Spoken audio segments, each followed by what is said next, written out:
not because they were the strongest, not because they had the best weapons, but because their battle formations were unlike anything the world had ever seen. Today, we reveal why the Roman legions became the most effective war machine in ancient history. The Roman legion was more than an army. It was an institution built on discipline.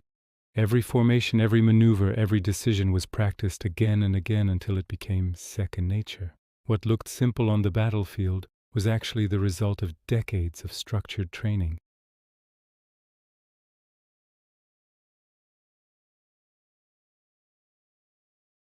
This relentless drilling created a level of predictability and trust that was unheard of in the ancient world. When chaos erupted on the battlefield, the Roman soldier fell back on his training. He knew exactly where to move, when to advance, and when to hold the line. This discipline wasn't just about following orders. It was about creating a cohesive, predictable unit that could function under immense pressure. It transformed thousands of individual soldiers into a single, unstoppable entity. Discipline created predictability, and predictability created power. The legionary's sword was sharp, but his training was sharper.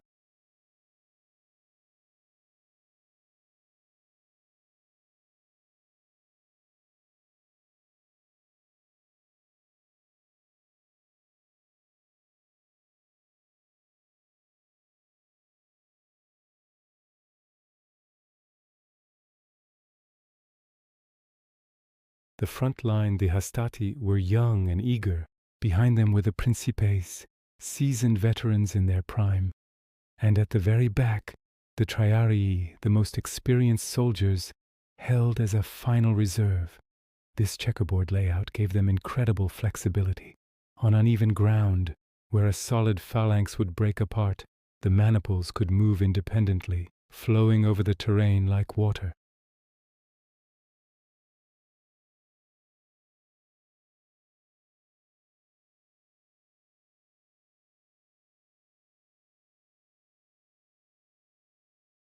While other armies fought as single massive blocks, vulnerable to flanking and fatigue, Rome fought with modular precision.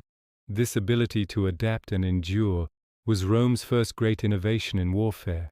As Rome's ambitions grew, so did the scale of its wars. The maniple system, while flexible, sometimes lacked the sheer weight and impact needed to break larger enemy armies. Enter the Marian reforms.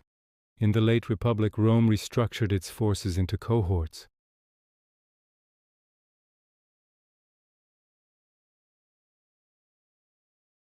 This was the perfect evolution, combining the strength of a large formation with the flexibility of smaller units. Each cohort could operate as a self-contained fighting force, capable of independent maneuvers. Yet they could also act in perfect synchronization with the other 9 cohorts, forming an unbreakable legionary line. This balance between independence and unity made Rome nearly unstoppable. A general could detach a few cohorts for a flanking maneuver, use others to hold the center, and keep some in reserve, all without disrupting the integrity of the main battle line. The cohort system gave Roman commanders a tactical toolbox that no other army could match. It was the ultimate expression of strength and flexibility combined. Of all the Roman formations, one stands above the rest in legend and effectiveness: the testudo, or tortoise formation. Picture this: a unit of legionaries closes ranks, the front line holding their large curved shields, the scuta, vertically in front of them. The men in the ranks behind them raise their shields horizontally over their heads, interlocking them with the shields of the men beside them.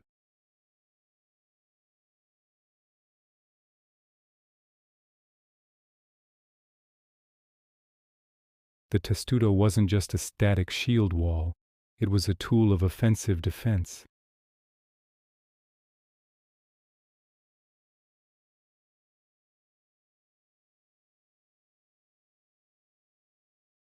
This formation required incredible coordination and trust.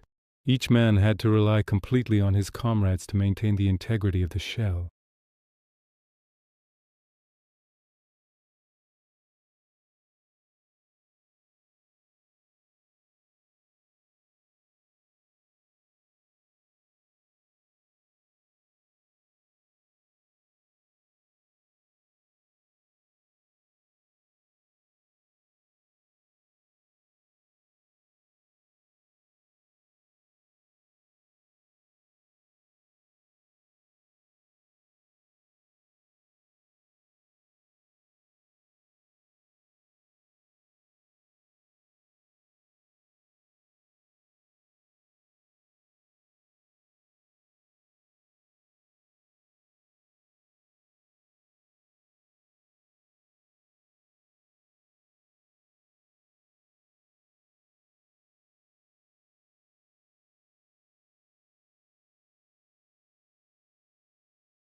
They were supported by a sophisticated system of intelligence, engineering, and a deep understanding of the battlefield environment. Before a single sword was drawn, Roman scouts and surveyors would meticulously map the terrain. They studied the elevation, the lines of sight, the choke points, and the potential for ambushes. This information was crucial. A Roman general would never commit his legion to a battle without knowing the ground he was fighting on. Alongside the scouts were the engineers, the unsung heroes of the Roman war machine. They built roads to speed the legion's advance, constructed bridges to cross impassable rivers, and erected fortified camps every single night.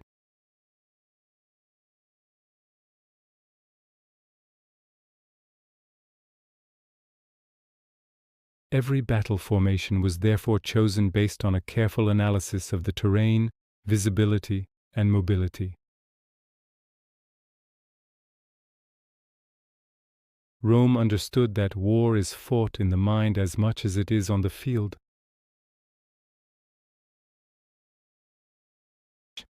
Imagine being a Gallic or Germanic warrior, accustomed to chaotic individualistic charges, and then, over the hill, comes the Roman legion.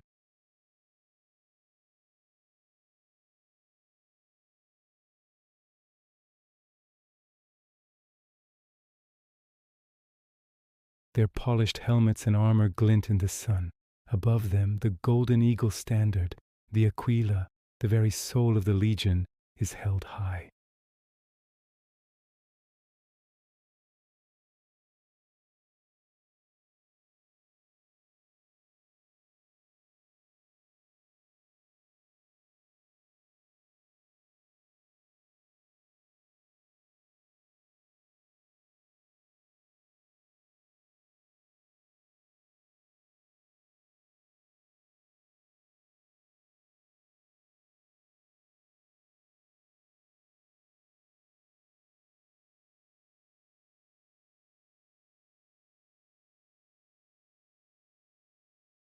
The concepts of modular units, tactical flexibility, defense in depth, and the importance of discipline and engineering are still studied in military academies around the world today. From the Napoleonic square to modern infantry tactics, the echo of the Roman cohort can still be heard. The Romans proved a timeless truth, that the greatest victories come not from brute strength alone, but from superior organization, from knowledge, and from the unbreakable unity of individuals working as one. Their legacy is etched not just in the ruins of their great cities, but in the very foundations of how wars are fought and won.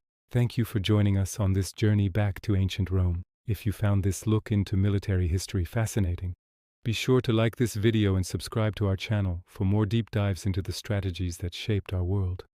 Let us know in the comments which ancient army you'd like to see us cover next. Until then, stay curious.